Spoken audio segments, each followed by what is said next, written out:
Hi everyone. এই লকডাউনে শিক্ষার্থীদের পাশে দাঁড়ানোর জন্য মূলত 11 এবং 12-এর কেমিস্ট্রি পড়ালেও আমার বিদ্যালয়ের মাধ্যমিক পরীক্ষার্থীদের কথা ভেবে এবং তাদের গার্জেনদের অনুরোধে ক্লাস 10-এর কেমিস্ট্রির কিছু চ্যাপ্টার পড়ানোর কথা ভেবেছি। তাই আজ আমি শুরু করব রাসায়নিক বন্ধন। ক্লাস 10-এর এই chapter ionic and covalent bond. একটা ভিডিওতে এই ফুল চ্যাপ্টারটা কভার করার চেষ্টা করছি। তো এখানে আছে chemical bonding and it's classification. প্রথমেই পড়াবো রাসায়নিক বন্ধন কি এবং এর শ্রেণীবিভাগ, মানে রাসায়নিক বন্ধন কয় প্রকার ও কি কি। ইলেকট্রনিক থিওরি অফ ভ্যালেন্সি, যোজ্যতার ইলেকট্রনীয় তত্ত্ব।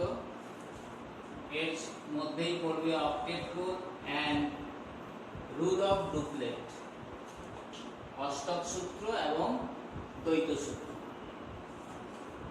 ইলেকট্রোভ্যালেন্সি অ্যান্ড আয়নিক বন্ড, তড়িৎ যোজ্যতা এবং তড়িৎযোজী বন্ধন বা আয়নীয় বন্ধন। কোভ্যালেন্সি অ্যান্ড কোভ্যালেন্ট বন্ড, সমযোজ্যতা এবং সমযোজী বন্ধন। Example and process of formation of ionic and covalent compound। কিছু তড়িৎযোজী যৌগ এবং সমযোজী যৌগের উদাহরণ এবং তাদের গঠন প্রক্রিয়া।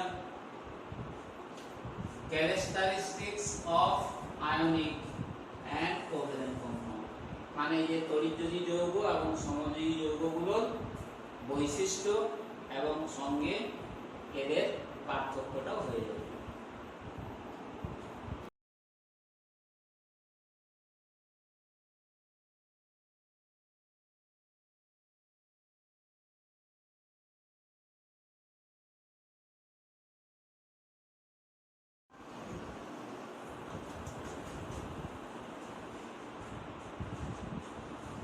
শুরু করছি যে রাসায়নিক বন্ধন।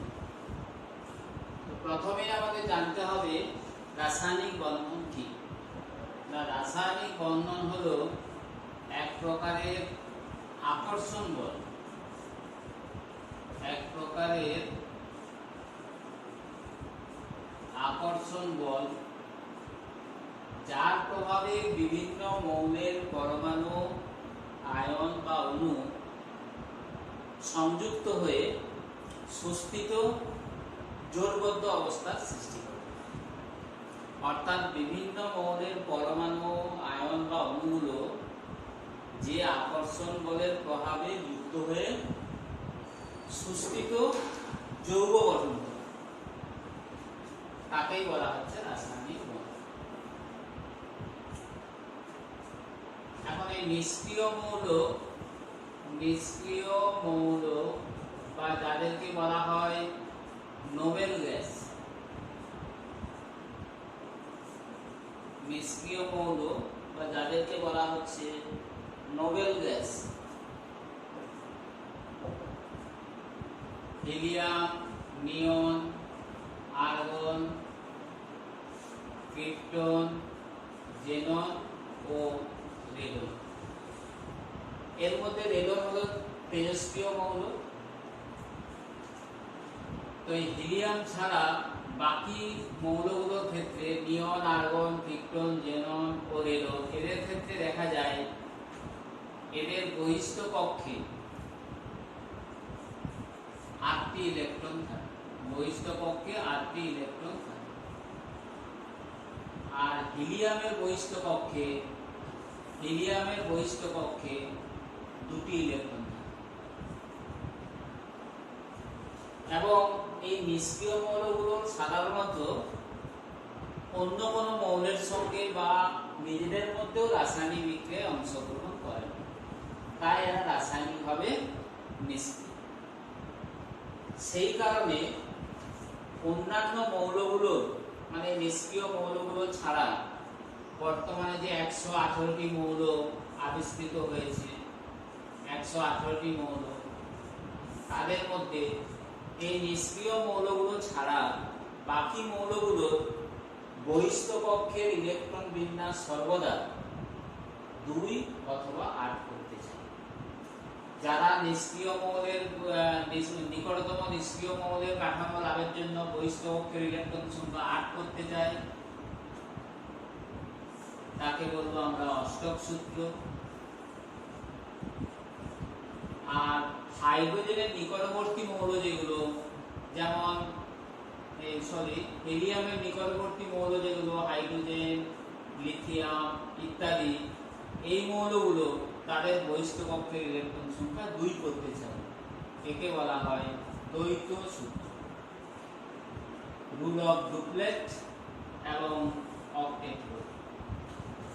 তাহলে প্রত্যেকটি মৌলের একটা সাধারণ প্রবণতা থাকে যে রাসায়নিক বিক্রিয়ার মাধ্যমে, অর্থাৎ ইলেকট্রন গ্রহণ বা বর্জনের মাধ্যমে বা ইলেকট্রন জোড় গঠনের মাধ্যমে, যেভাবেই হোক না কেন, তাদের বহিস্থ কক্ষের ইলেকট্রন সংখ্যা হয় 8 অথবা 2 করতে চায়।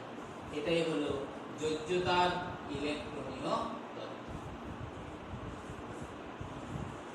যোজ্যতার ইলেকট্রনীয় তত্ত্ব।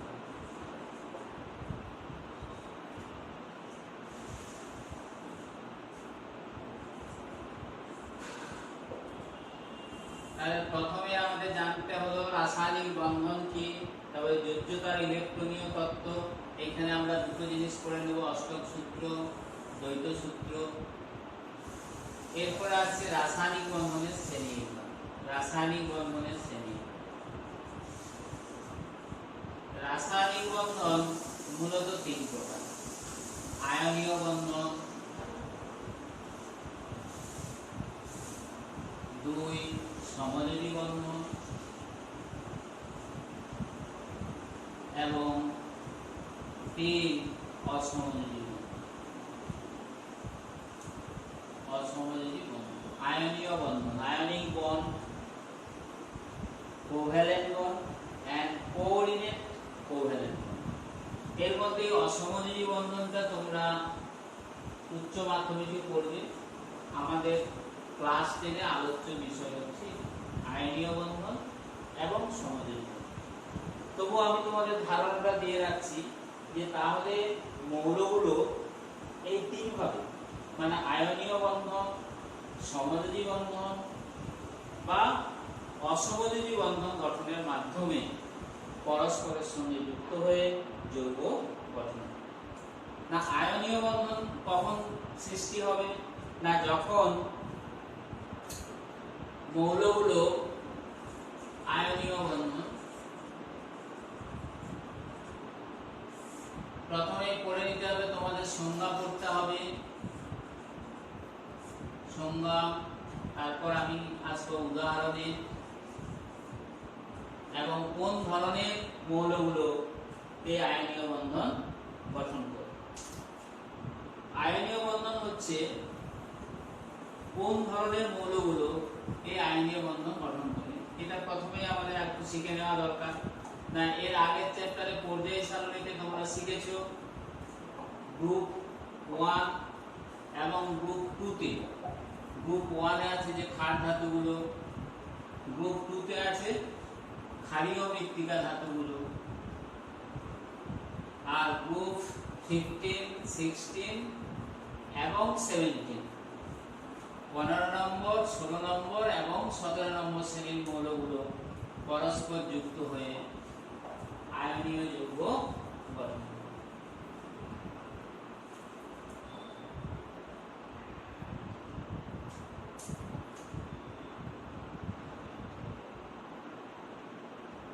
মানে পর্যায় সারণী ও আয়নীয় যৌগ।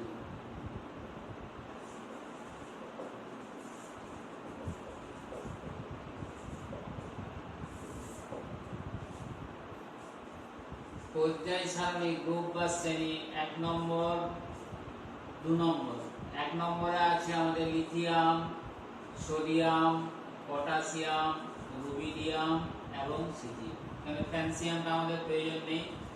এদেরকে বলা হয় ক্ষার ধাতু এবং এদের যোজ্যতা হচ্ছে 1।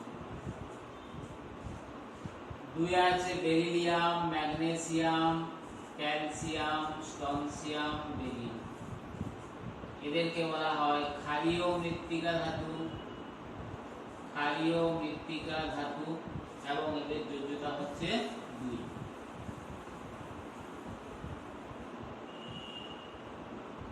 ক্ষারীয় মৃত্তিকা ধাতু এবং এদের যোজ্যতা 2। এই ধাতুগুলোর এই গ্রুপ 1 এবং 2 এই ধাতুগুলোর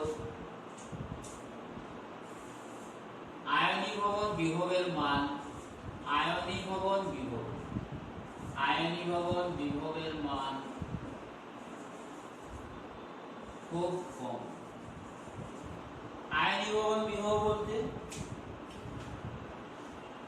না এই মৌলগুলোর সর্বনিম্ন শক্তির স্তরে থাকাকালীন গ্যাসীয় অবস্থায় ও বিচ্ছিন্ন অবস্থায় তাদের বহিস্থ কক্ষ থেকে একটি ইলেকট্রনকে বর্জন করতে যে ন্যূনতম শক্তির দরকার তাকে এই মৌলগুলোর আয়নীভবন বিভব বলে।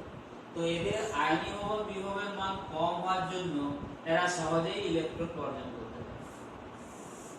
এবং পর্যায় সারণীর 15, 16 এবং 17 নম্বর শ্রেণীর মৌলগুলো, পর্যায় সারণীর 15, 16 এবং 17 নম্বর শ্রেণীর মৌল, 15তে nitrogen, phosphorus, arsenic, antimony, bismuth. 16 নম্বরে oxygen, sulphur, selenium, tellurium, polonium. 17 নম্বরে ফ্লোরিন, ক্লোরিন, ব্রোমিন, আয়োডিন, তার মধ্যে এই 17 নম্বর শ্রেণীর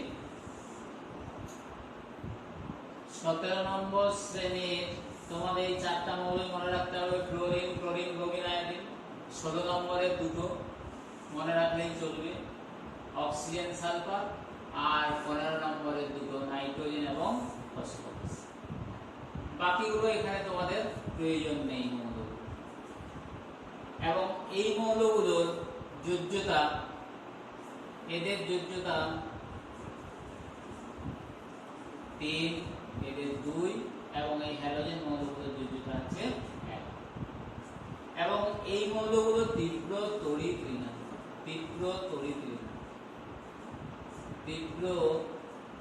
ঋণাত্মক, অর্থাৎ এদের ইলেকট্রন প্রবাহের প্রবণতা খুব বেশি। তাই পর্যায় সারণীর 1 নম্বর এবং 2 নম্বর এদের মধ্যে আবার বেরিলিয়াম সব সময় তড়িৎদ্বৈধী যৌগ গঠন করে না, কিছু কিছু ক্ষেত্রে এদের সমযোজী যৌগ আছে, লিথিয়ামেরও সমযোজী যৌগ আছে। তাই বেরিলিয়ামটাকে বাদ দিলে বাকি যে মৌলগুলো আমাদের থাকছে, বাকি যে মৌলগুলো থেকে যাচ্ছে, এদের সঙ্গে এদের যখন রাসায়নিক বিক্রিয়া ঘটবে সব সময় আয়নীয় যৌগ গঠিত হবে। এদের বিক্রিয়ায় গঠিত যৌগগুলো সর্বদা আয়নীয়। এখন এই যৌগগুলো গঠন করব কি করে? না, যৌগগুলো গঠন প্রক্রিয়া শিখেছো। যেমন ধরো A এবং B দুটি মৌল, A এর যোজ্যতা যদি X হয়, B এর যোজ্যতা যদি Y হয়, তাহলে A এবং B এইগুলো হচ্ছে মৌল আর এগুলো হচ্ছে যোজ্যতা। তাহলে A এবং B যখন বিক্রিয়া করবে তখন B এর যোজ্যতা যাবে এর গায়ে, A এর যোজ্যতা যাবে B এর গায়ে, যৌগটা হবে AYBX। এই নিয়মে এই যৌগগুলো গঠন করে। যেমন আমি দু একটা উদাহরণ বলছি, সোডিয়াম, এখানে যেমন বলছি ম্যাগনেসিয়াম। তাহলে সোডিয়ামের সঙ্গে এই মৌলগুলো যদি আমরা যুক্ত করি, এই যে M, B এদের যোজ্যতা 3, সোডিয়ামের এদের যোজ্যতা 2 আর সোডিয়ামের যোজ্যতা 1, এদের যোজ্যতা 1, তাহলে সোডিয়ামের হ্যালাইড গুলো কি হবে এবং এই যৌগগুলো সব হয়ে যাবে তড়িৎ।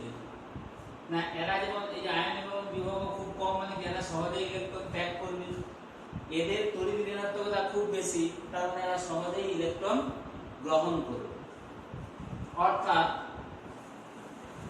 যেমন সোডিয়ামের কিছু যৌগ, সোডিয়ামের হ্যালাইড যৌগগুলো কি হবে, এইভাবে যৌগগুলো কিন্তু গঠন করবে। সোডিয়াম ধরলাম, সোডিয়ামের হ্যালাইড, এদের সাধারণ সংকেত হয়ে যাবে তাহলে NaX, X এর মানে Cl Br I, অর্থাৎ sodium chloride, sodium chloride, sodium bromide, sodium ion, চারটে হ্যালাইড হলো। অক্সিজেন এবং সালফারের সঙ্গে সোডিয়াম যুক্ত হলে কি হবে, সোডিয়াম অক্সাইড, সোডিয়াম সালফাইড। আবার এগুলোর সঙ্গে যখন যুক্ত হবে, সোডিয়ামের সঙ্গে nitrogen phosphorus, sodium nitrite, sodium phosphide, Na3P ইত্যাদি। তাহলে এইভাবে প্রত্যেকটা ধাতুর সঙ্গে, এইগুলো সব হচ্ছে অধাতু, এই অধাতু এইগুলো হলো অধাতু, এই অধাতুগুলোর যদি বিক্রিয়া ঘটানো হয় প্রত্যেকটি ধাতুর সঙ্গে, এগুলো বলছি অধাতু আর এইগুলো সব হচ্ছে ধাতু। তাহলে এই ধাতুগুলোর সঙ্গে অধাতুর বিক্রিয়া করালে এই যে প্লাস যে যৌগগুলো গঠিত হবে, এই যৌগগুলো সব হবে তড়িৎযোজী যৌগ বা আয়ন। ম্যাগনেসিয়াম দিয়ে যদি যৌগগুলো গঠন করি, বাকিগুলো তোমরা নিজেরা কিন্তু গঠন করে নেবে। আমি দুটো মৌল দিয়ে দেখিয়ে দিলাম। ম্যাগনেসিয়ামের তাহলে তড়িৎযোজী যৌগগুলো কি হবে, ম্যাগনেসিয়াম এর সঙ্গে প্রত্যেকটা ধাতু যুক্ত করলে ম্যাগনেসিয়াম নাইট্রাইড কি হবে, Mg3N, magnesium phosphide Mg3P, magnesium oxide MgO, magnesium sulphide উভয় মিলে যেটা 2। ম্যাগনেসিয়ামের হ্যালাইড গুলো কি হবে, magnesium fluoride, magnesium chloride, magnesium bromide, magnesium iodide. এই হবে। তাহলে এই যৌগগুলো যেমন সব হবে আয়নীয়, এরপর পর্যায় সারণীতে তোমরা যে সন্ধিগত মৌল পড়েছো, 36টা সন্ধিগত মৌল আছে, ওই সন্ধিগত মৌলগুলোর অনেক বেশিরভাগ যৌগগুলোই হবে আয়নীয়। তো এখন আসি আয়নীয় যৌগের গঠন প্রক্রিয়া। আয়নীয় যৌগের গঠন প্রক্রিয়া, বিজ্ঞানী কোষের আয়নীয় যৌগের গঠনের ক্রিয়া কৌশল কেমন হবে সেই সম্পর্কে মতবাদ দিয়েছিলেন। তাহলে আয়নীয় যৌগগুলোর গঠন সম্পর্কে আমরা পড়ব কোষেলের মতবাদ। আয়নীয় যৌগগুলোর গঠনের ক্রিয়া কৌশল আবিষ্কার করেন বিজ্ঞানী কোষেল।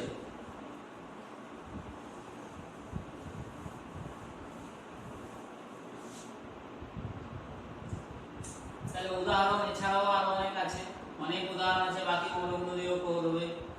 এখানে বাদ দিয়েও কিছু মৌল আমরা কিছু যৌগ লিখে রাখছি, যেমন অ্যালুমিনিয়ামের যৌগ, aluminium oxide Al2O3, aluminium fluoride AlF3, aluminium nitride AlN, এগুলো সব তড়িৎযোজী যৌগ।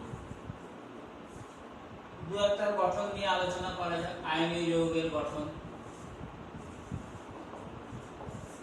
আয়নীয় যৌগের গঠন এ সম্পর্কে বললাম পড়ব কোষেলের মতবাদ। কোষেল, বিজ্ঞানী কোষেল। না প্রথমেই বললাম আয়নীয় যৌগগুলো গঠিত হবে ধাতু এবং অধাতু রাসায়নিক বিক্রিয়ার ফলে। না ধাতুর ধর্মই হচ্ছে ইলেকট্রন বর্জন করা। কোন ধাতু কতগুলো ইলেকট্রন বর্জন করবে, না প্রথমে এই যোজ্যতার ইলেকট্রনীয় মতবাদে আমরা কি শিখলাম, যে প্রত্যেকটি মৌল সুস্থিত ইলেকট্রন বিন্যাস লাভের চেষ্টায় কি করে, না তার নিকটতম নিষ্ক্রিয় মৌলের গঠন কাঠামো লাভের চেষ্টা করে। তাহলে নিকটতম নিষ্ক্রিয় মৌলের গঠন কাঠামো লাভের চেষ্টায় ধাতুগুলো তাদের বহিস্থ কক্ষে ইলেকট্রন বর্জন করে এবং অধাতুগুলি তীব্র তড়িৎ ঋণাত্মক হয় এবং তার নিকটতম নিষ্ক্রিয় গ্যাসের কাঠামো লাভ করার জন্য ধাতু কর্তৃক বর্জিত ইলেকট্রনগুলো গ্রহণ করে।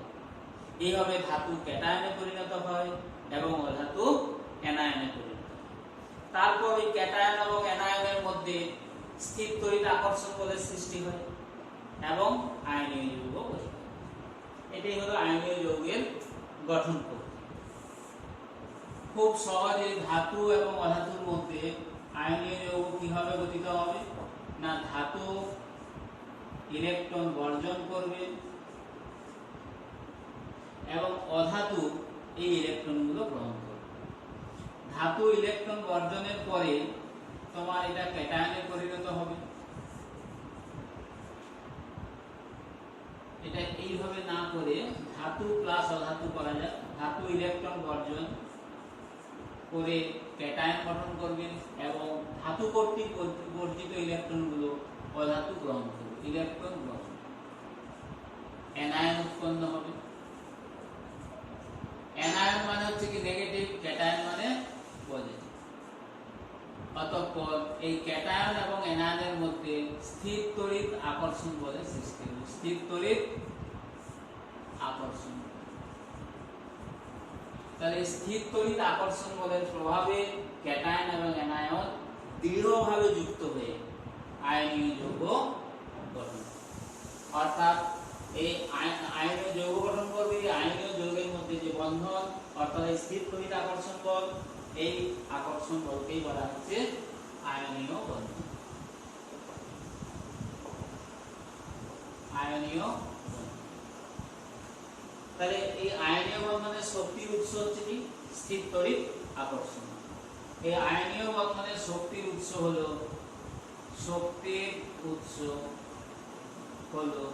স্থির তড়িৎ আকর্ষণ। এবং আয়নীয় যোজ্যতা পরিমাপ করা হয় কিভাবে না, আয়নীয় যোজ্যতা পরিমাপ করা হয় ধাতু যত সংখ্যক ইলেকট্রন বর্জন করে এবং অধাতু যত সংখ্যক ইলেকট্রন গ্রহণ করে সেই সংখ্যা। এটাই হলো আয়নীয় যোজ্যতার পরিমাপ। আয়নীয় যোজ্যতার পরিমাপ।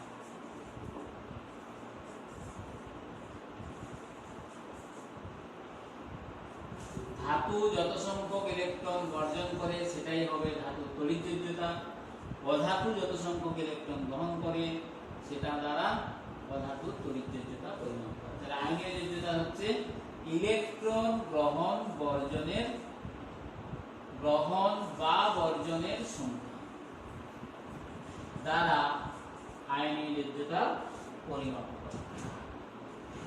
এখন দু একটা যৌগের গঠন প্রক্রিয়া আমরা আলোচনা করছি।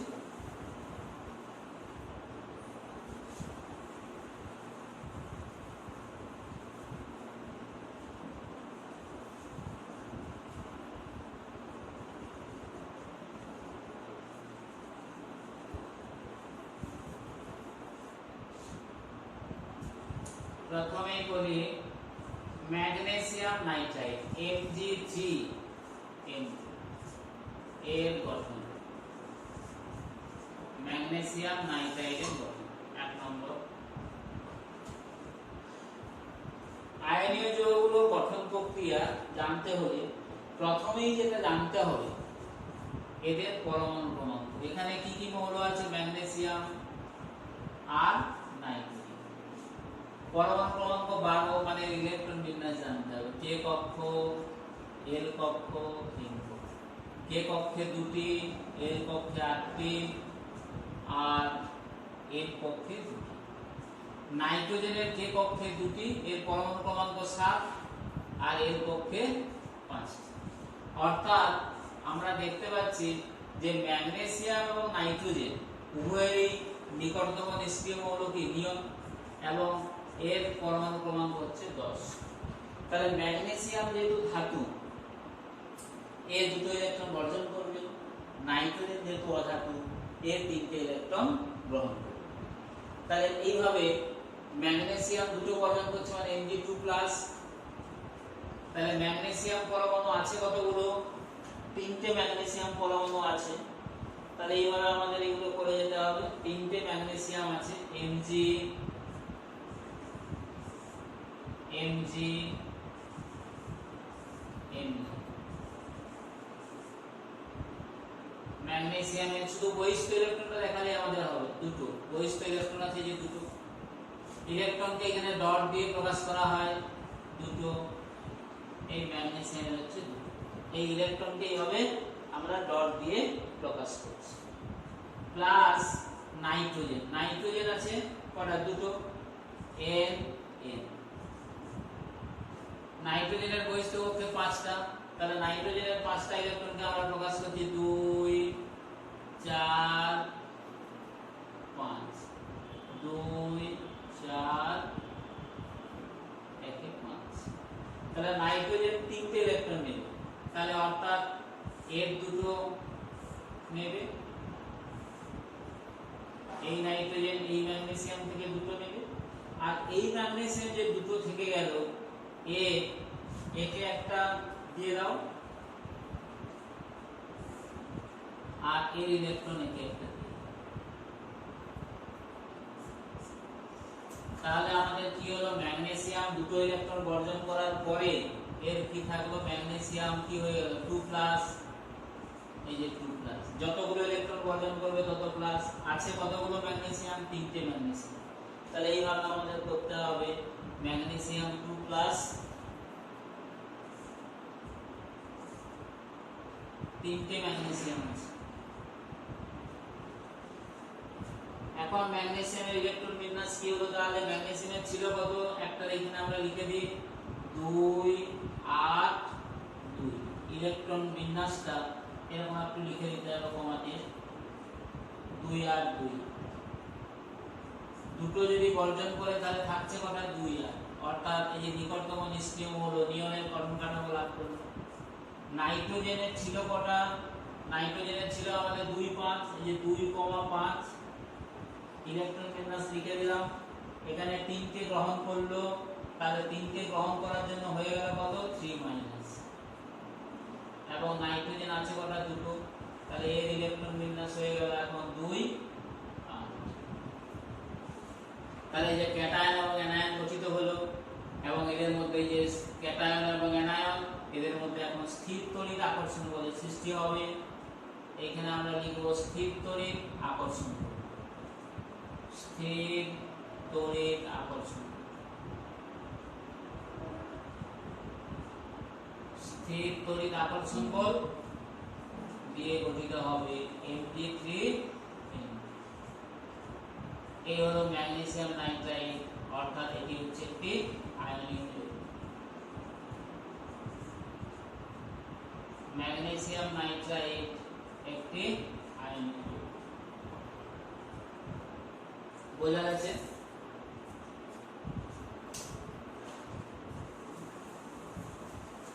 এখন আয়নীয় বন্ধন কি একটু আমি সামারাইজ করে দিচ্ছি, তাহলে সংক্ষেপে সামারাইজ করে দিলে ভালো বুঝতে পারবে যে আয়নীয় বন্ধনের সংজ্ঞা যদি বলি, আয়নীয় বন্ধন মানে নিকটতম নিষ্ক্রিয় গ্যাসের কাঠামো লাভের চেষ্টা। একটি মৌলের পরমাণু তার সর্ববহিস্থ কক্ষ থেকে অপর পরমাণুর সর্ববহিস্থ কক্ষে ইলেকট্রন স্থানান্তর করে। এই যে ক্ষেত্রে ম্যাগনেসিয়াম তার বহিস্থ ইলেকট্রন নাইট্রোজেনের বহিস্থ কক্ষে স্থানান্তরিত করে, ফলে ক্যাটায়ন এবং অ্যানায়ন গঠিত হয়। স্থানান্তরণের ফলে যে ক্যাটায়ন এবং অ্যানায়ন গঠন করে তারা স্থির তড়িৎ আকর্ষণ বলের প্রভাবে পরস্পরের মধ্যে যুক্ত হওয়ার যে ক্ষমতা লাভ করে তাকে বলা হচ্ছে আয়নীয় বন্ধন। আয়নীয় বন্ধনের শক্তির উৎস বললাম স্থির তড়িৎ আকর্ষণ বল। এবং আয়নীয় যোজ্যতা পরিমাপ করা হবে কিভাবে, না যে ধাতু তার নিকটতম নিষ্ক্রিয় মৌলের গঠন কাঠামো লাভ করার জন্য যত সংখ্যক ইলেকট্রন গ্রহণ করবে সেই সংখ্যা দ্বারা, এবং কোন অধাতু তার নিকটতম নিষ্ক্রিয় মৌলের গঠন কাঠামো লাভ করার জন্য যত সংখ্যক ইলেকট্রন গ্রহণ করবে তার।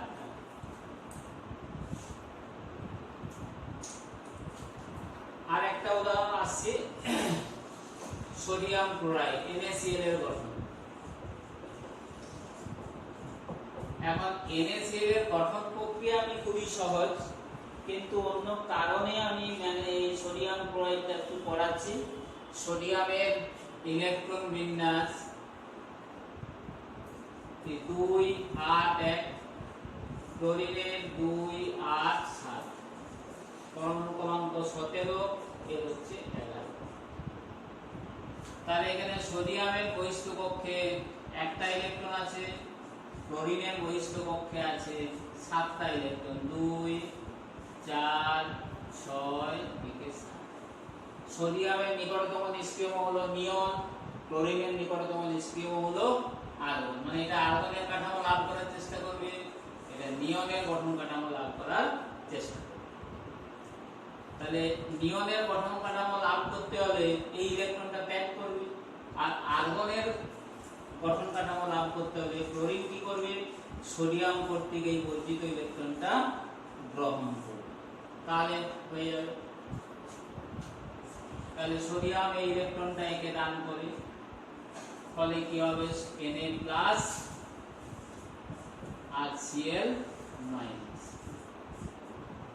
ইলেকট্রন বিন্যাসটা লিখে দিতে হবে, ছিল 2 8 1, এটা ছিল 2 8 7, এটা হয়ে গেল 2 8, এটা হয়ে গেল 2 8। এখন এদের মধ্যে স্থির তড়িৎ আকর্ষণের সৃষ্টি হবে, স্থির তড়িৎ আকর্ষণ, এর ফলে গঠিত হবে আয়নীয় যৌগ সোডিয়াম ক্লোরাইড।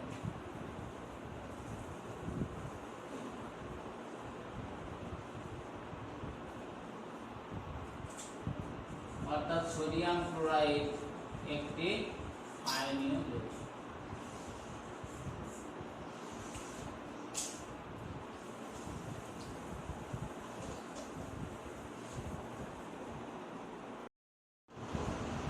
সোডিয়াম ক্লোরাইড তাহলে আয়নীয় যৌগ, কিন্তু প্রকৃতপক্ষে এই আয়নীয় যৌগগুলো সংকেত এইভাবে সরলভাবে আমরা লিখলেও সোডিয়াম ক্লোরাইডের প্রকৃত সংকেত কিন্তু NaCl বলে।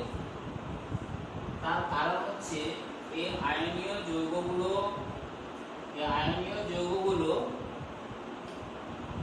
ল্যাটিস আকারে থাকে।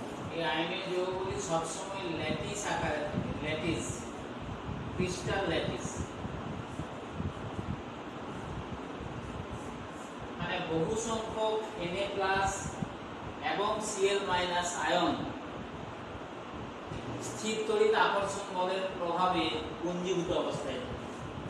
তাই এই আয়নীয় যৌগগুলো সর্বদা ত্রিমাত্রিক ল্যাটিস আকারে অবস্থান করে। এখন সমান সংখ্যক ক্যাটায়ন এবং অ্যানায়ন থাকার জন্য কেলাসগুলো সামগ্রিকভাবে কিন্তু তড়িৎ প্রসরণ। তাহলে সোডিয়াম ক্লোরাইডের সংকেতকে প্রকৃতভাবে আমাদের দেখাতে হলে এইভাবে দেখাতে হবে, যেহেতু অসংখ্য Na+ এবং অসংখ্য NaCl- পরস্পর যুক্ত থাকে, n সংখ্যক Na+ প্লাস n সংখ্যক Cl-, স্থির তড়িৎ আকর্ষণ বলের প্রভাবে এই যে Na+ Cl- S মানে কঠিন অবস্থা, এগুলো গ্যাসীয় অবস্থা, এবং এর বলে এইভাবে অবস্থা। তাহলে সোডিয়াম ক্লোরাইডের প্রকৃত সংকেত কিন্তু NaCl এর বলে, কিন্তু আমরা সহজভাবে একে লিখি NaC। তাই সোডিয়াম ক্লোরাইডের ক্ষেত্রে এটাকে আমরা বলি সংকেত একক।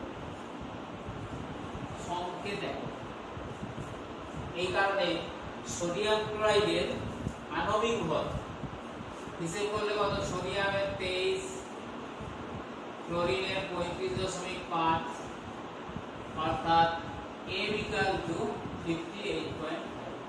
তবে 58.5 এটাকে সোডিয়াম ক্লোরাইডের আণবিক ভর না বলে বলতে হবে ফর্মুলা ভর। কারণটা তাহলে কি বললাম, সোডিয়াম ক্লোরাইড যেহেতু একটা ক্রিস্টাল ল্যাটিস, এতে অসংখ্য Na+ এবং Cl- থাকে, তাই একে এর সংকেত NaCl হচ্ছে সংকেত একক, তাহলে সংকেত এককের একটি ক্রিস্টাল, কারণ এতে তো অণু হিসাবে এদের কোনো অস্তিত্ব থাকে না, সোডিয়াম ক্লোরাইড অণু হিসাবে এদের কোনো অস্তিত্ব থাকে না, সেই কারণে এদের ক্ষেত্রে আমরা আণবিক সংকেতের পরিবর্তে সংকেত একক ব্যবহার করি। সংকেত একক থেকে যে ভরটা পাবো সেটাই হচ্ছে সংকেত, অর্থাৎ বলা উচিত 58.5 এটা হলো সোডিয়াম ক্লোরাইডের সংকেত।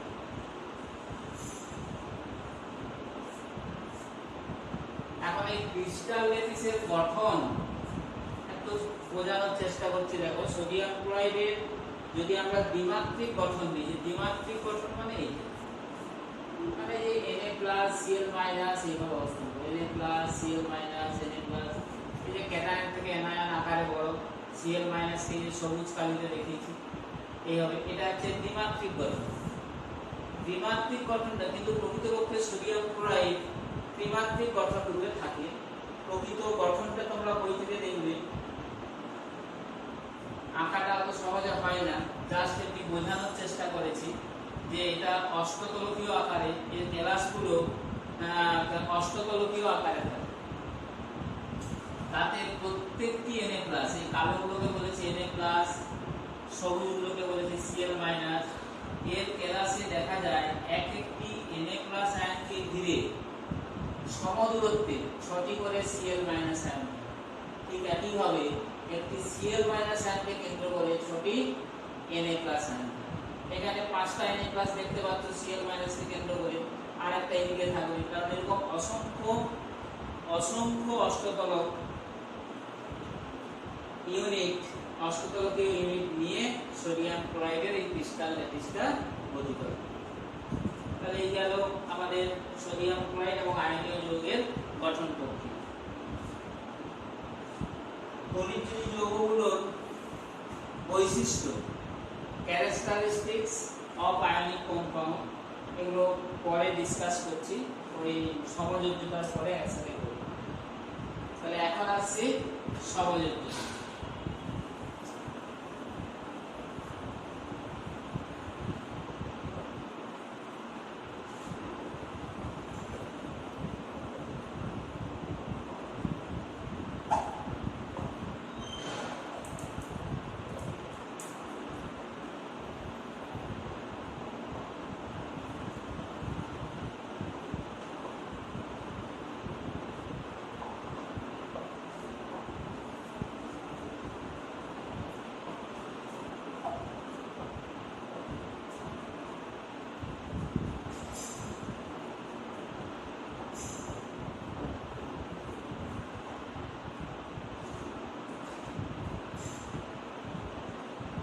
সমযোজ্যতা এবং একই সঙ্গে অসমযোজ্যতা তোমাদের সিলেবাসে না থাকলেও ধারণাটা এখানে দিয়ে দেবো। সমযোজ্যতা মানে কোভ্যালেন্সি, সমযোজ্যতা এবং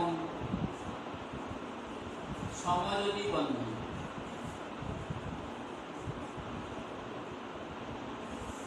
কোভ্যালেন্সি এন্ড কোভ্যালেন্ট বন্ড, না সমযোজী বন্ধন বা সমযোজী যৌগ কারা গঠন করবে, না এক্ষেত্রে হচ্ছে একই মৌলের পরমাণু, মানে যাদের তড়িৎ ঋণাত্মকতা একই, অথবা ভিন্ন ভিন্ন মৌলের পরমাণু যাদের তড়িৎ ঋণাত্মকতা প্রায় সমান, তাদের ক্ষেত্রে কি হবে, ইলেকট্রন গ্রহণ বর্জন প্রক্রিয়া সহজে সম্পন্ন হবে না। কিন্তু স্থায়ীভাবে যুক্ত হতে হলে কি করবে, না তারাও নিকটতম নিষ্ক্রিয় মৌলের গঠন কাঠামো লাভ করতে চাইবে, এবং সেই কারণে এরা কি করে, না তাদের বহিষ্ঠ কক্ষ থেকে সমান সংখ্যক ইলেকট্রন দিয়ে ইলেকট্রন জোড় গঠন করে। যেমন ধরা যাক X বা A এবং B দুটি মৌল, A এবং B দুটি ভিন্ন মৌলের পরমাণু, এদের কিন্তু কি বললাম, তড়িৎ ঋণাত্মকতা প্রায় সমান, তড়িৎ ঋণাত্মকতা সমান বা প্রায় প্রায় সমান, খুব একটা পার্থক্য কিন্তু থাকবে না।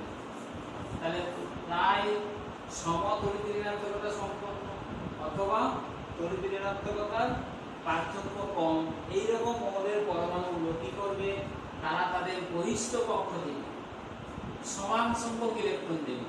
এ যদি একটা ইলেকট্রন দেয়, বিও একটা ইলেকট্রন, তাহলে উভয়ের মধ্যে এক বা একাধিক ইলেকট্রন জোড় গঠিত হবে।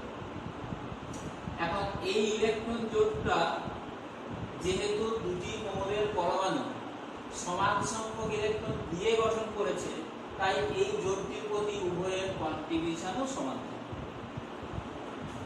এ যদি দুটো ইলেকট্রন দেয়, তাহলে দেখা যাবে বিও দুটো ইলেকট্রন দেবে।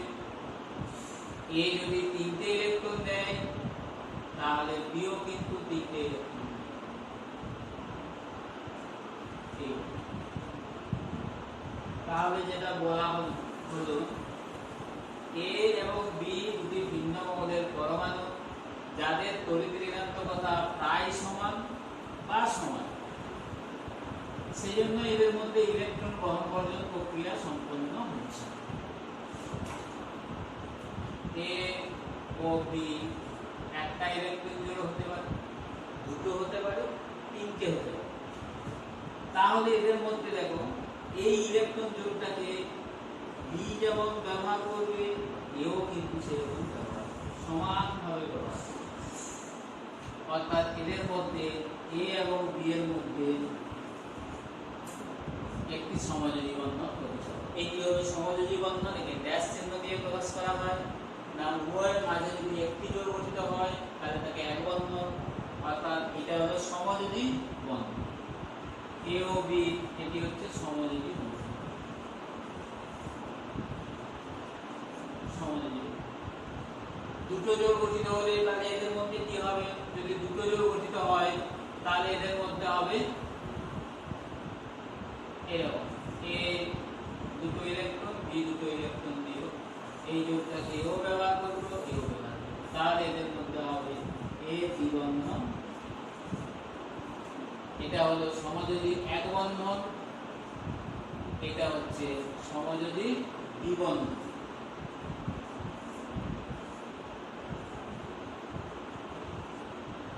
আর যদি এ এবং বি উভয়ের মাঝে তিনটে করে জোড় ব্যবহার করি, তাহলে হবে সমযোজী দ্বিবন্ধন। তাহলে এই সমযোজী বন্ধন তিন রকমের হয়, এক বন্ধন, দ্বিবন্ধন এবং দ্বিবন্ধন।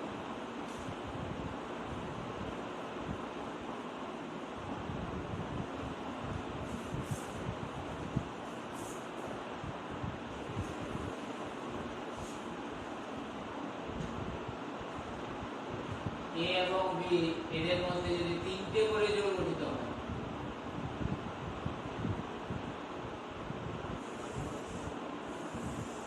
তাহলে হবে দ্বিবন্ধন, এ দ্বিবন্ধন। তাহলে এটি হলো সমযোজী দ্বিবন্ধন।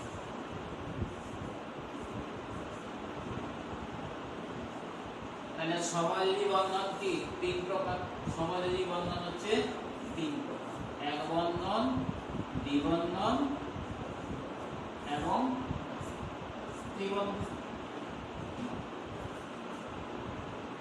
এখন দেখা যায় যে ইলেকট্রনগুলো বন্ধন গঠনে অংশগ্রহণ করছে, সেই ইলেকট্রন জোড়টির প্রতি দুটো পরমাণু সমান অধিকার থাকে।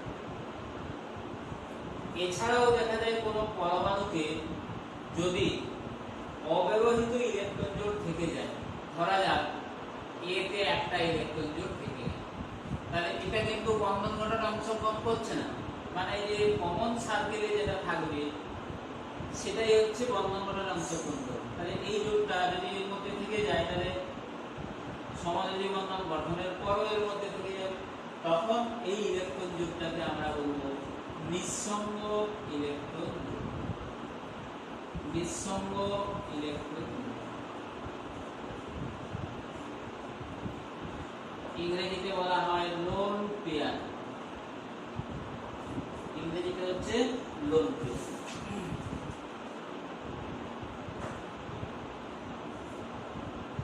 লোন পেয়ারের সংখ্যা এক বা একাধিক হতে পারে। এই যে সমযোজী বন্ধনের গঠন প্রক্রিয়া, এটা আবিষ্কার করেছিলেন বিজ্ঞানী লুইস। তাই এইগুলোকে লুইস ডট, আর ইলেকট্রনকে বিজ্ঞানী লুইস ডট চিহ্ন দিয়ে বা অনেক সময় ক্রস চিহ্ন দিয়েও প্রকাশ করা যায়, ডট বা ক্রস যাই দিয়ে প্রকাশ করি না কেন, এগুলোকে লুইস ডট ডায়াগ্রাম বলে। এগুলো হচ্ছে সমযোজী যৌগের লুইস ডট ডায়াগ্রাম। তাহলে সমযোজী যৌগের গঠন প্রক্রিয়া আবিষ্কার করেছিলেন বিজ্ঞানী লুইস এবং তিনি ইলেকট্রনকে ডট চিহ্ন দিয়ে প্রকাশ করেছিলেন, তাই এগুলোকে লুইস ডট গঠন বলা হয়। আর তড়িৎদ্যুতি বা আয়নীয় যৌগের গঠন প্রক্রিয়া আবিষ্কার করেছিলেন বিজ্ঞানী কোসেল। তাই কোসেলের মতবাদ অনুসারে আয়নীয় যৌগগুলোর গঠন প্রক্রিয়া আমরা ব্যাখ্যা করলাম একটু আগে। এখন আসছি সমযোজী যৌগের উদাহরণ। তো তার আগে আরেকটা কথা বলে নিই, এখানে আসছে সমযোজ্যতার পরিমাপ।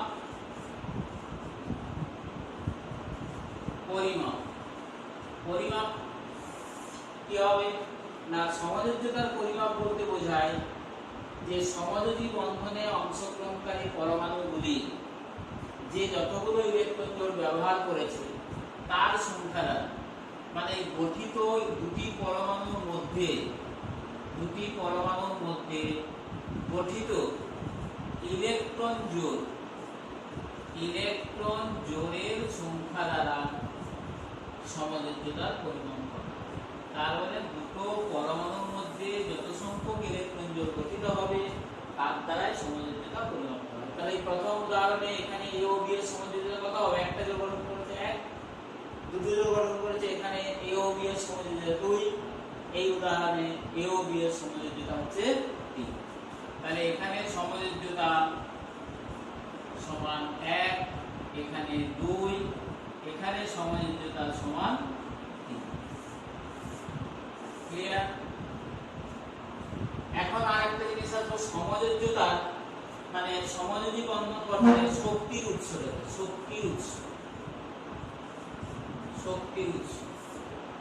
তড়িৎদ্যুতি যৌগ গঠনের ক্ষেত্রে কি বলেছিলাম যে এক্ষেত্রে যেহেতু ক্যাটায়ন ও অ্যানায়ন পরস্পর স্থির তড়িৎ আকর্ষণ বলে আবদ্ধ থাকে, মানে অ্যানায়ন এবং ক্যাটায়নের মধ্যে যে স্থির তড়িৎ আকর্ষণ বল, এটাই হলো তড়িৎদ্যুতি বন্ধনের শক্তির উৎস। সমযোজী বন্ধনের ক্ষেত্রে শক্তির উৎস হচ্ছে এই যে দুটো পরমাণুর মধ্যে এক বা একাধিক ইলেকট্রন জোড় গঠিত হচ্ছে। যদি একটা জোড় গঠিত হয়, ধরা যাক একটি ইলেকট্রন জোড় গঠিত হচ্ছে, ইলেকট্রনগুলোকে আবার এইভাবেও প্রকাশ করা হয় তীর চিহ্ন দিয়ে। তো দুটি পরমাণুর মধ্যে যে ইলেকট্রন জোড়টা গঠিত হয়, এই যে দুটি ইলেকট্রন, এর মধ্যে একটা এরকম তীর চিহ্ন উপর দিকে থাকে আর একটা ইলেকট্রনের তীর চিহ্ন নিচের দিকে থাকে। এটার একটা অর্থ আছে, যে তোমরা একাদশ শ্রেণীতে পড়বে, যে এদের ঘূর্ণন হচ্ছে বিপরীত। যেটা উপর দিকে আছে এটার ঘূর্ণন হচ্ছে চৌম্বক ক্ষেত্রের অভিমুখী, আর যেটা নিচের দিকে আছে এটা হচ্ছে চৌম্বক ক্ষেত্রের বিপরীত অভিমুখে থাকে। মানে এইটার মান হচ্ছে ঘূর্ণন কোয়ান্টাম সংখ্যা এর প্লাস হাফ। তো এই ইলেকট্রনটার ঘূর্ণন কোয়ান্টাম সংখ্যা হচ্ছে মাইনাস হাফ। ঘূর্ণন কোয়ান্টাম সংখ্যাকে এস দ্বারা প্রকাশ করা হয়। ঘূর্ণন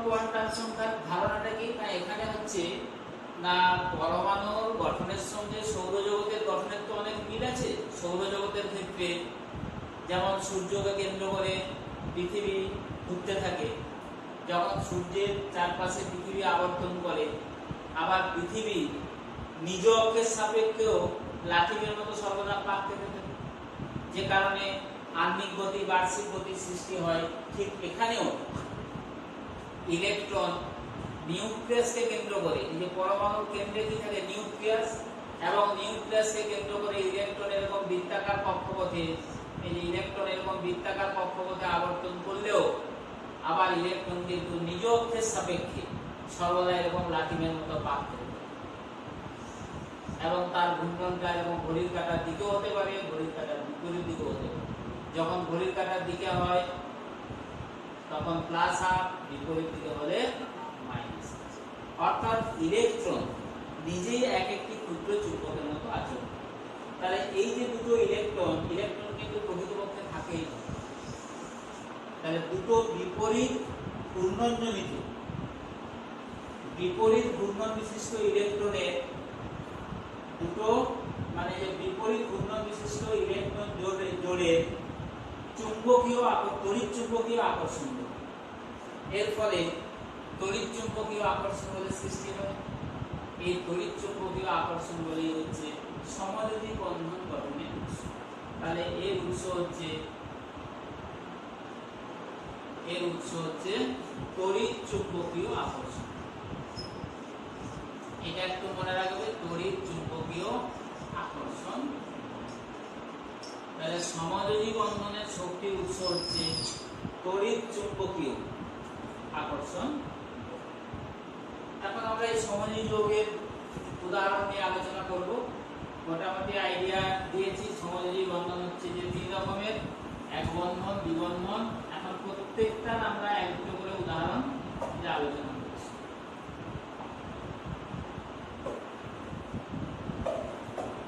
যেমন সমযোজী এক বন্ধন, এই যে এ বি এটা বললাম এক বন্ধনের উদাহরণ।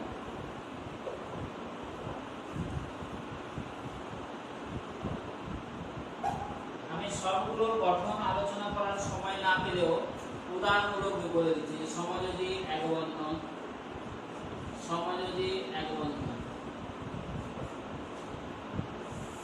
এক বন্ধন বিশিষ্ট যৌগ।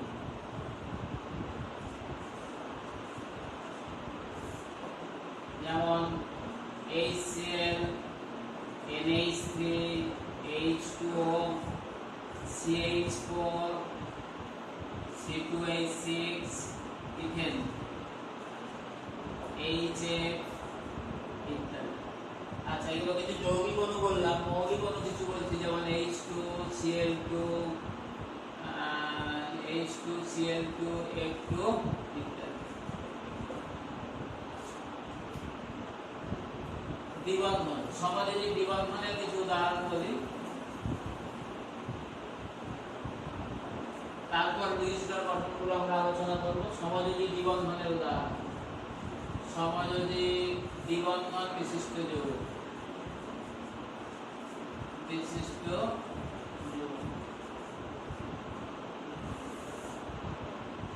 যেমন CO2, ইথিন, C2H4, O2,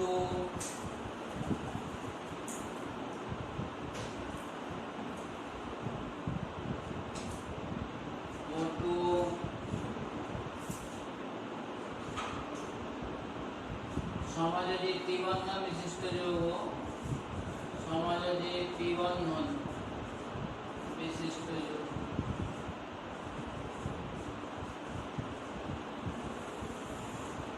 যেমন N2, C2H2, C2H2 হচ্ছে অ্যাসিটিলিন,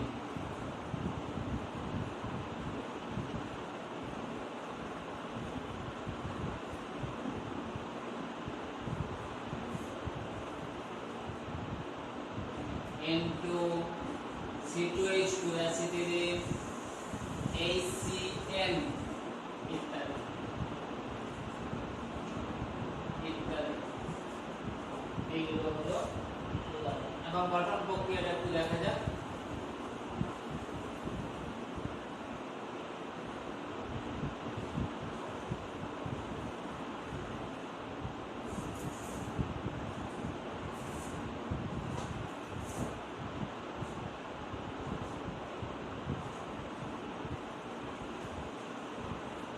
সমযোজী এক বন্ধন বিশিষ্ট যৌগ, এটা আমরা বুঝতে পারি।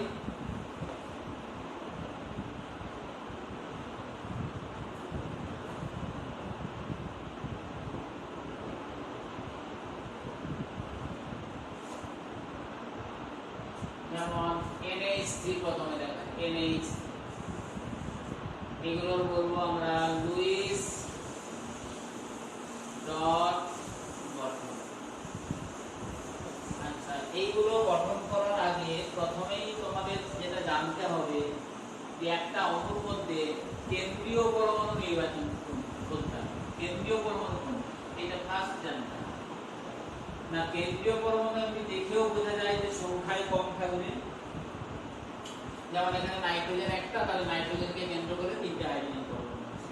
কিন্তু যখন সংখ্যায় সমান থাকবে তখন অন্য বৈশিষ্ট্যগুলো চেক করতে হবে, যার মধ্যে যদি সংখ্যায় সমান থাকে তড়িৎ ঋণাত্মকতা কম হবে, আকারে বড় হবে, সেই মৌলগুলো হবে কেন্দ্রীয় মৌল। তাহলে এখানে কেন্দ্রীয় পরমাণু, আচ্ছা আর একটা জিনিস জানতে হবে ইলেকট্রন বিন্যাস। নাইট্রোজেন কি 2 5, হাইড্রোজেনের 1, তাহলে কে কক্ষে দুটো, এল কক্ষে 5টা, এর কক্ষে নেই, কে কক্ষেই আছে। তাহলে নাইট্রোজেন হচ্ছে কেন্দ্রীয় পরমাণু এবং ওই শুধু বহিষ্ঠ ইলেকট্রন গুলো দেখালেই হবে। আচ্ছা এদের তাহলে নিকটতম নিষ্ক্রিয় মৌল কি নিয়ন, এর নিকটতম নিষ্ক্রিয় মৌল নিয়ন। হাইড্রোজেনের নিকটতম নিষ্ক্রিয় মৌল হিলিয়াম, মানে দ্বৈত সূত্র, এ হচ্ছে অষ্টক সূত্র। এনে চলুন, একে কেন্দ্র করে বলছি তিনটা হাইড্রোজেন, তাহলে এই হাইড্রোজেন গুলো দেখিয়ে দিতে হবে, এই যে হাইড্রোজেন। এবং এটা আরেকটা জিনিস যেটা জানতে হবে, এটা কখনোই কেন্দ্র থেকে স্টার্ট করব না, সব সময় প্রান্ত থেকে স্টার্ট করব, প্রান্ত থেকে কেন্দ্রের দিকে যেতে হবে। হাইড্রোজেনের ইলেকট্রন কটা, এক। হাইড্রোজেন এর নিকটতম নিষ্ক্রিয় মৌল হিলিয়াম, তাহলে এর আর একটা প্রয়োজন, অর্থাৎ হাইড্রোজেন তার একটা ইলেকট্রন একটাই নাইট্রোজেনকে দেবে, বিনিময়ে নাইট্রোজেনও একটি ইলেকট্রন হাইড্রোজেন। সমযোজ্যতা মানে যা দেবে সমান সমান দেবে এবং সমানভাবে ব্যবহার। তাহলে হাইড্রোজেনেরও একটি ইলেকট্রন, নাইট্রোজেন একে একটা দেবে, হাইড্রোজেন একটি ইলেকট্রন, নাইট্রোজেন একে একটা। নাইট্রোজেনের বাইরের পক্ষে আছে কোটা 5টা, তাহলে ব্যবহার করলো কোটা 3টা, আর একটা এই ইলেকট্রন জোড় থেকে গেল। তাহলে এখান থেকে লুইস ডট গঠনটা হবে এরকম। এর লিখে এবারে একটি ইলেকট্রন জোড় থেকে কি হয়, এক বন্ধন। এই যে নাইট্রোজেন একটি ইলেকট্রন জোড় থেকে এক বন্ধন, এক বন্ধন, এক বন্ধন, এইচ এইচ। আর এই যে ইলেকট্রন জোড়টা এটা কিন্তু সমযোজী বন্ধন গঠনে অংশগ্রহণ করছে, তাই এই ইলেকট্রন জোড়টাকে আমরা কি বলবো, নিঃসঙ্গ ইলেকট্রন জোড়। এটি হচ্ছে নাইট্রোজেনের নিঃসঙ্গ ইলেকট্রন। তাহলে দেখো এইগুলো হচ্ছে আমাদের এই যে সমযোজী বন্ধন, সমযোজী বন্ধন, এবং এটা হলো নিঃসঙ্গ ইলেকট্রন জোড়। নিঃসঙ্গ ইলেকট্রন জোড়, যে ইলেকট্রন জোড় বন্ধনে অংশগ্রহণ করে না, সংক্ষেপে বলা হয় লোন পেয়ার। এই যে বা এর গঠনটাকে আমরা এইভাবেও প্রকাশ করি, বা এই যে এন প্রকৃত গঠনগুলো দেখবে শিখবে তোমরা। এর হচ্ছে পিরামিড আকৃতির গঠন, এইচ এইচ, এটা হচ্ছে ইলেকট্রন জোড়। এই ইলেকট্রন জোড়টা এখানে দেখুন, ইলেকট্রন জোড় নিঃসঙ্গ জোড়টাকে সবুজে দেখি, এটি হলো নিঃসঙ্গ অ্যামোনিয়ার গঠন। দ্বিবন্ধনের একটা বলি, সমযোজী দ্বিবন্ধন, যেমন CO2, সমযোজী দ্বিবন্ধনের উদাহরণ যেমন এটা 1 হলো 2 CO2, কার্বন ডাই অক্সাইডের গঠন। তাহলে কার্বন ডাই অক্সাইডের কেন্দ্রীয় পরমাণু কি, কার্বন। কার্বনের ইলেকট্রন বিন্যাসটা কি, কার্বন কি কে কক্ষ, এল কক্ষ, কে কক্ষে দুটো, এল কক্ষে 4টা, পরমাণু ক্রমাঙ্ক কত 6। অক্সিজেনের পরমাণু ক্রমাঙ্ক 8, কে কক্ষে দুটো, এখানে 6। এবং দেখা যাচ্ছে অক্সিজেন এবং কার্বন উভয়েরই নিকটতম নিষ্ক্রিয় মৌল হচ্ছে কি নিয়ন। তাই এরা নিকটতম নিষ্ক্রিয় মৌলের গঠন কাঠামো লাভ করবে। কেন্দ্রীয় পরমাণু হচ্ছে কার্বন, অক্সিজেন, অক্সিজেন। তাহলে এখানে কার্বন প্রান্ত থেকে মেলাতে হবে, অক্সিজেনের আছে 6টা বহিষ্ঠ কক্ষে। অষ্টক সূত্রের জন্য অর্থাৎ বহিষ্ঠ ইলেকট্রন সংখ্যা 8 করার জন্য দরকার কটা, দুটো। তাই দেখছি যে কার্বনের বহিষ্ঠ কক্ষে 4টা, অক্সিজেনের বহিষ্ঠ কক্ষে 6টা। সুতরাং অক্সিজেনের অষ্টক পূর্তির জন্য 2টো ইলেকট্রনের প্রয়োজন, তাই অক্সিজেন 2টো ইলেকট্রন কার্বনকে দেবে, কার্বন 2টো ইলেকট্রন অক্সিজেনকে দেবে। একইভাবে অক্সিজেন এবং কার্বন এইভাবে 2টো করে ইলেকট্রন জোড় গঠন করবে। তাহলে কার্বনের 4টে ইলেকট্রন ব্যবহার হলেও অক্সিজেনের 2টো করে থেকে যাচ্ছে। এগুলো হচ্ছে অক্সিজেনের নিঃসঙ্গ ইলেকট্রন জোড়। এবং এই ইলেকট্রন জোড়কে শেয়ার করে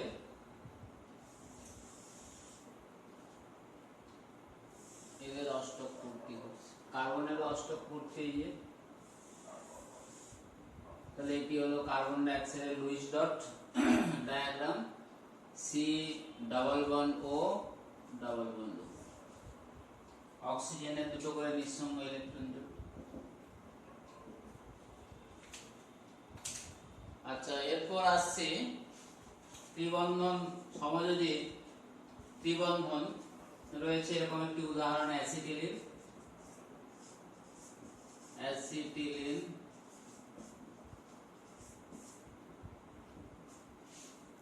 কার্বন কে কক্ষ এল কক্ষ 2 4, হাইড্রোজেন কে কক্ষে 1টা ইলেকট্রন।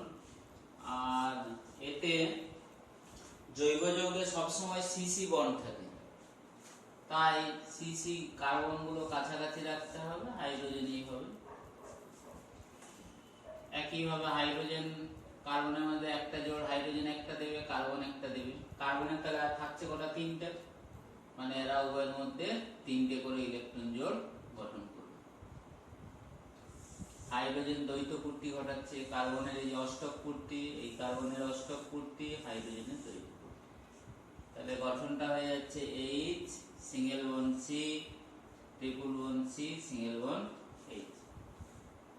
তাহলে সমযোজী ত্রিবন্ধন এর উদাহরণ হলো। বাকি যেগুলো বলেছিলাম এই গঠনগুলো নিজেরা একটু প্র্যাকটিস করো। এখন আমি তড়িৎযোজী আর অর্থাৎ আয়নীয় যৌগ আর সমযোজী যৌগের বৈশিষ্ট্যগুলো আলোচনা করব এবং সঙ্গে পার্থক্যটাও হয়ে যাবে।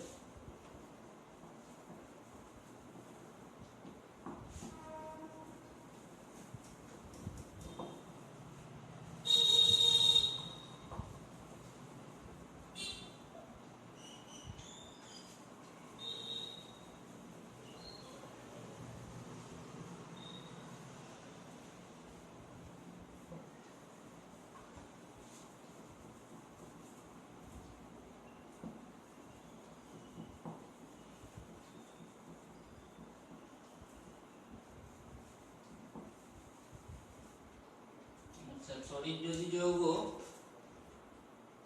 একই সাথে আমরা আলোচনা করব তড়িৎযোজী যৌগ বা আয়নীয় যৌগ। আয়নীয় যৌগের বৈশিষ্ট্য।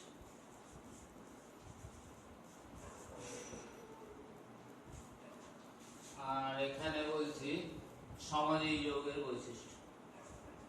সমযোজী যৌগের বৈশিষ্ট্য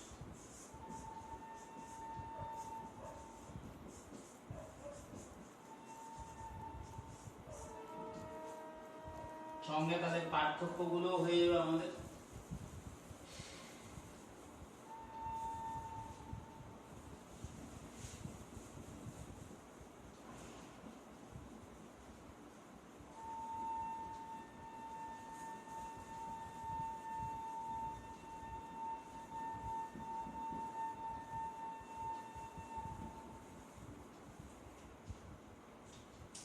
নাম্বার 1 ভৌত অবস্থা।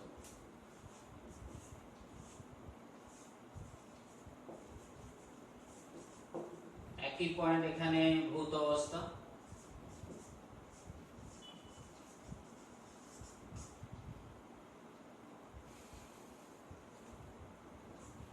আচ্ছা, আয়নীয় যৌগগুলো সর্বদাই কঠিন ও কেলাসাকার। তার সমযোজী যৌগগুলো তাহলে এগুলো কঠিন, মানে কেলাসাকার কঠিন, কেলাসাকার কঠিন। কারণটা এখানে একটু আলোচনা করে দিচ্ছি, তার মধ্য থেকে যদি প্রশ্ন আসে এখান থেকে লিখতে হবে যে যেহেতু আয়নীয় যৌগ ক্যাটায়ন এবং অ্যানায়ন নিয়ে গঠিত এবং এরা পরস্পরের সঙ্গে স্থির তড়িৎ আকর্ষণে আবদ্ধ থাকে, তাই এই যৌগগুলো সর্বদাই কেলাসাকার কঠিন। আর সমযোজী যৌগের মধ্যে যেহেতু আকর্ষণ বলটা কম, তাই এরা কঠিন, তরল, গ্যাসীয় সব রকমই হতে পারে। কঠিন, তরল, গ্যাসীয় সব রকমই হতে পারে। 2 গলনাঙ্ক ও স্ফুটনাঙ্ক। গলনাঙ্ক ও স্ফুটনাঙ্ক এদের বেশি হবে, যেহেতু কেলাসাকার কঠিন, এদের গলনাঙ্ক একই পয়েন্ট, গলনাঙ্ক ও স্ফুটনাঙ্ক। এখানে যা লিখবো এখানেও তাই, গলনাঙ্ক ও স্ফুটনাঙ্ক। তাহলে এখানে এটা বেশি হবে, এখানে কম হবে, এগুলোই পার্থক্য আমাদের কাজে লাগবে, তুলনামূলকভাবে কম হবে। 3 আয়নীয় যৌগগুলো দেখা যায় এই দ্রাব্যতা। আয়নীয় যৌগগুলো ধ্রুবীয় দ্রাবকে দ্রাব্য। ধ্রুবীয় দ্রাবক মানে যেটাকে বলা হচ্ছে পোলার সলভেন্ট, পোলার দ্রাবক। ধ্রুবীয় দ্রাবক সাধারণত এরা ধ্রুবীয় দ্রাবকে দ্রাব্য। সাধারণত ধ্রুবীয় দ্রাবকে এই যৌগগুলো দ্রাব্য।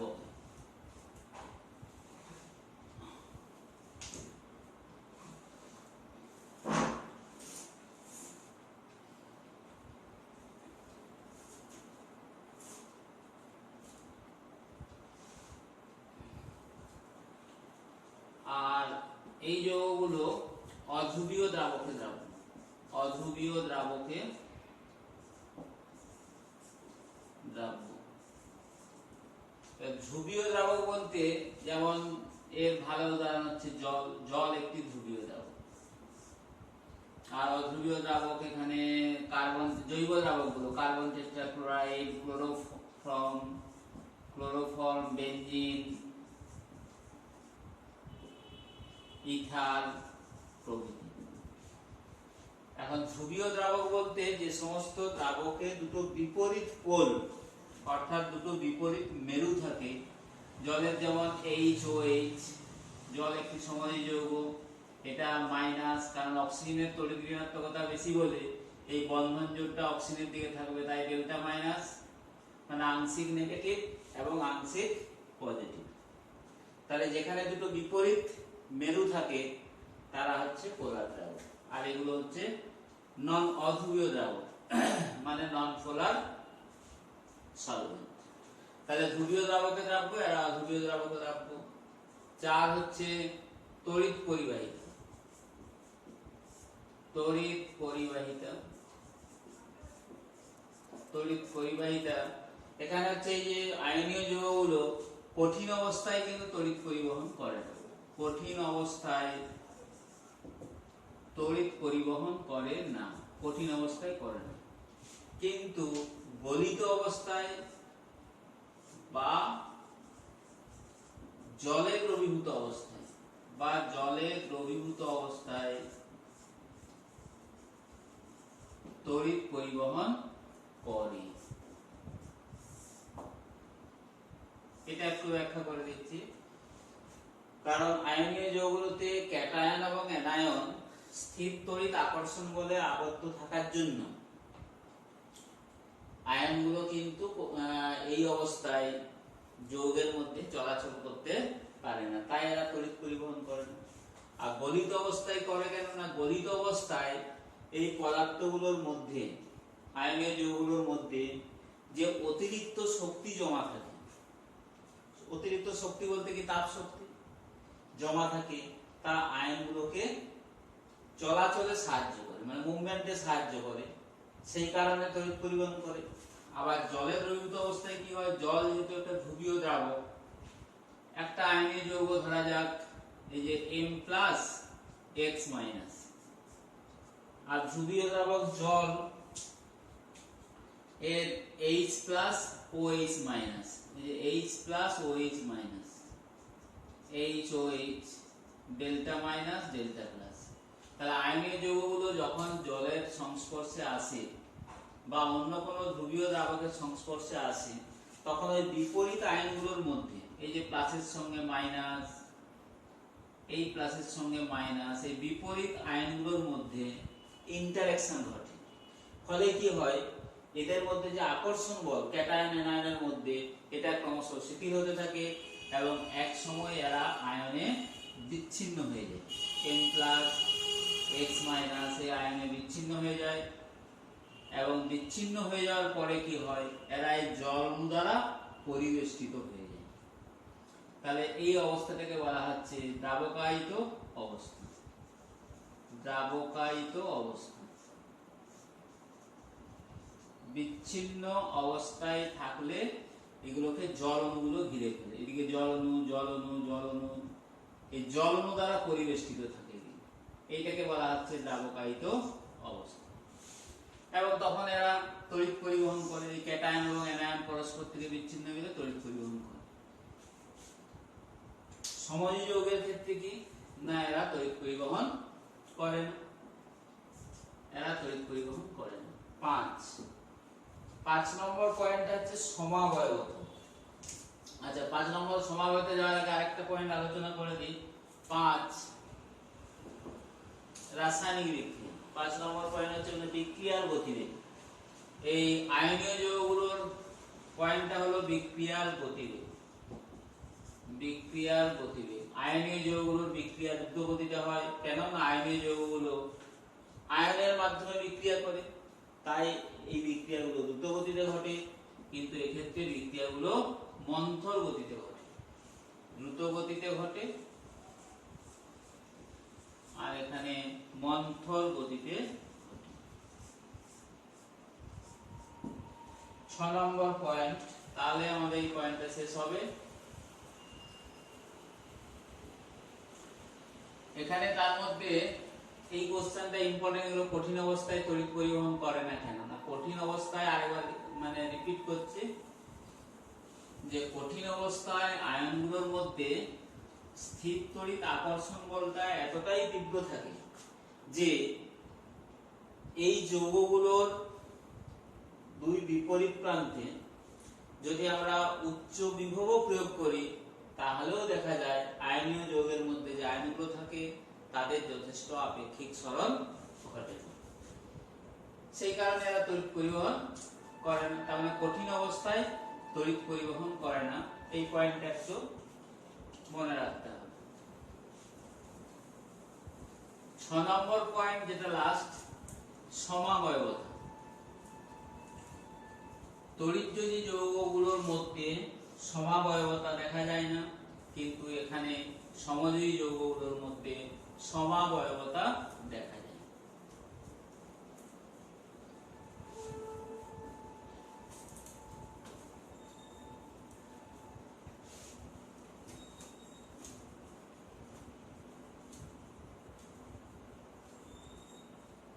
তাহলে 6 নম্বর বৈশিষ্ট্যটা হচ্ছে সমাবয়বতা। সমাবয়বতা দেখা যায় না, আর এখানে 6 নম্বর পয়েন্ট হচ্ছে সমাবয়বতা দেখা যায়।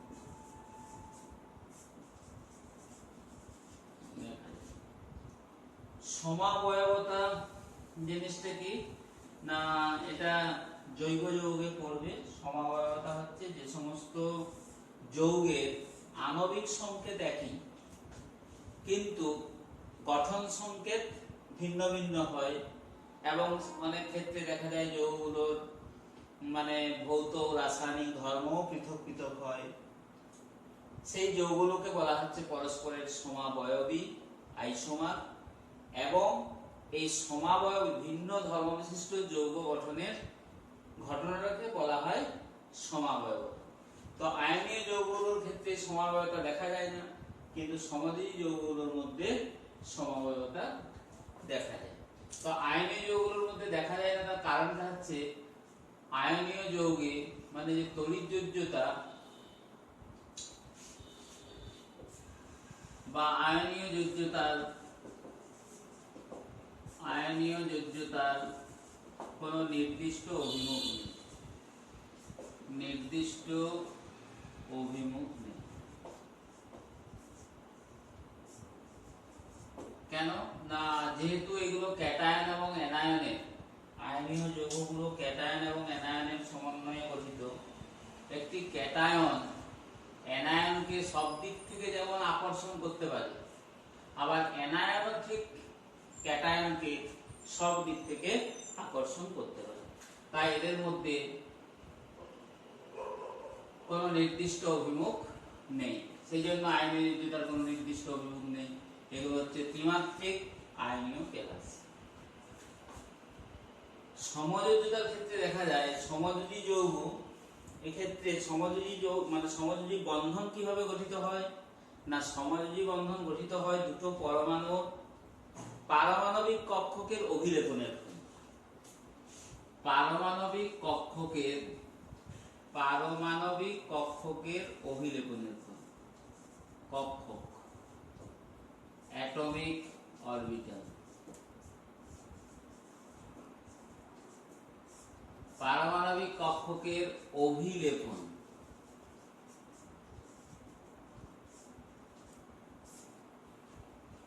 নতুন টার্ম। তাহলে পারমাণবিক কক্ষকের অভিলেপনের ফলে সমযোজী বন্ধন গঠিত হয়। তো এই পারমাণবিক কক্ষকগুলির নির্দিষ্ট জ্যামিতিক আকৃতি রয়েছে, নির্দিষ্ট জ্যামিতিক আকৃতি,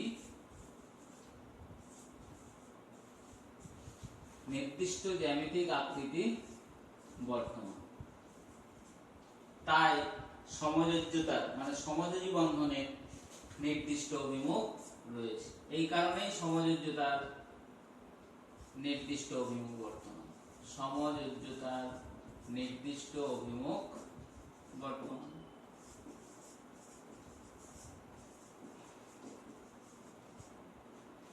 এখন এই পোরশনটা হয়তো একটু প্রবলেম হতে পারে বুঝতে, কারণ এটা তো এইখানে বোঝানোর স্কোপ নেই।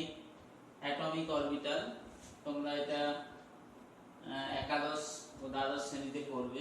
পারমাণবিক কক্ষক, শুধু এইটুকু এখন একটু মনে রেখে দিতে হবে যে পারমাণবিক কক্ষকগুলোর নির্দিষ্ট জ্যামিতিক আকৃতি রয়েছে এবং দুটি পারমাণবিক কক্ষকের অভিলেপনের ফলে, অভিলেপন হচ্ছে দুটো কক্ষকের পরস্পরের মধ্যে অনুপ্রবেশের ঘটনা হচ্ছে অভিলেপন। অভিলেপনের ফলে সমযোজী বন্ধন গঠিত হয়। তাই সমযোজিতার নির্দিষ্ট অভিমুখ রয়েছে। এই কারণে সমযোজী যৌগগুলোর সমাবয়বতা দেখা যায়। এটাই হচ্ছে কারণ। তাহলে এই চ্যাপ্টারে আমাদের যে সিলেবাস টোটালটাই শেষ হলো। এখন এখান থেকে কিছু প্রশ্ন, যেমন আয়নীয় যৌগের ক্ষেত্রে অষ্টক সূত্রের ব্যতিক্রম দেখা যায়, সমযোজী যৌগের ক্ষেত্রে অষ্টক সূত্রের ব্যতিক্রম দেখা যায়, এরকম কয়েকটা উদাহরণ একটু পড়ে নিতে হবে। আয়নীয় যৌগ যেমন লিথিয়াম হাইড্রাইড,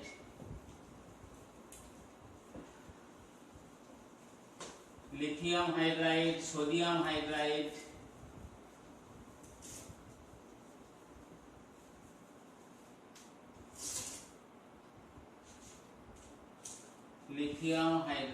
অষ্টক সূত্রের ব্যতিক্রম দেখা যায়। অষ্টক সূত্রের ব্যতিক্রম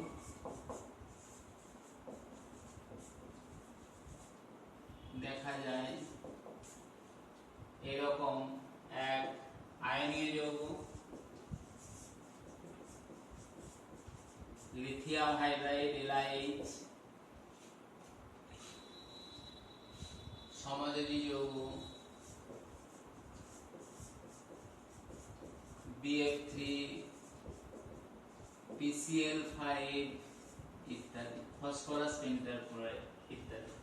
এখানে কি লিথিয়ামের পরমাণু ক্রমাঙ্ক কত? 3। লিথিয়ামের পরমাণু ক্রমাঙ্ক যেহেতু 3, তাহলে 2 1, হাইড্রোজেনের তো 1, অর্থাৎ এখানে লিথিয়াম একটা ইলেকট্রন বর্জন করে, গঠনটা লিথিয়াম একটা ইলেকট্রন বর্জন করে, হাইড্রোজেন সেই ইলেকট্রনটা গ্রহণ করে। তাহলে এদের মধ্যে কি হবে, Li প্লাস আর H মাইনাস। H মাইনাস মানে ইলেকট্রন বিন্যাস 2 হলো, আর Li প্লাস মানে 2 হলো।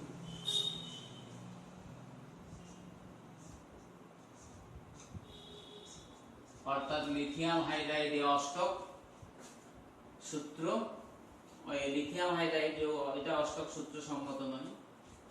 আর PCl5BF3, এই যে ধরো এই যে BF3 টা করছি, কেন্দ্রীয় পরমাণু কি বোরন, তাহলে বোরনের পরমাণু ক্রমাঙ্ক কত, 5, মানে K কক্ষে 2, L কক্ষে 3টা। F K কক্ষে 2, L কক্ষে 7টা। তাহলে এখানে কি হবে না, BF3 তে ফ্লোরিন কি একটা ইলেকট্রন বোরনকে দিবে, বোরনও একটা দিবে, ফ্লোরিন আর বোরনের মাঝখানে একটি করে জোড় গঠিত হবে। তাহলে ফ্লোরিন একটা ইলেকট্রন ইউজ করলেও আরো 6টা থেকে যাচ্ছে, প্রত্যেকটা ফ্লোরিনের আরো 6টি করে ইলেকট্রন, অর্থাৎ 3টে এলপি থেকে যায়। আর বোরনের 3টাই ইউজ হয়ে যাচ্ছে। তাহলে ফ্লোরিনের অষ্টক পূর্তি ঘটলেও বোরনের বহিস্থ কক্ষে কিন্তু 6টা ইলেকট্রন, অর্থাৎ BF3 F F F, এগুলো হলো এলপি, বা এই গঠনটা হচ্ছে BF F, প্রকৃত গঠন আর কি। লোন পেয়ার গুলো থাকবে যেমন ছিল।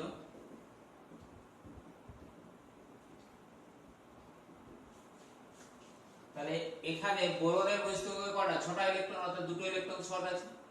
বোরনের বাইরের কক্ষে BF3 তে বোরনের বাইরের কক্ষে 2টি ইলেকট্রন কম রয়েছে, অর্থাৎ এগুলো হলো অষ্টক সূত্রের ব্যতিক্রম। আর একটা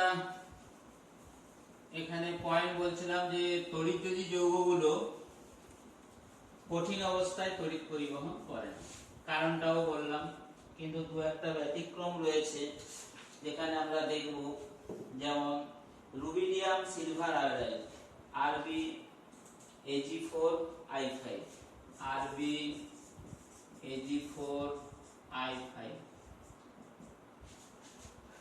কঠিন যৌগ অথচ তড়িৎ পরিবহন, এটা Rb প্লাস আর এটা হলো মাইনাস। তাহলে এটা কঠিন আয়নীয় যৌগ, মনে রেখে দিতে হবে, কঠিন আয়নীয় যৌগ যা তড়িৎ পরিবহন করে, তড়িৎ পরিবহন করে।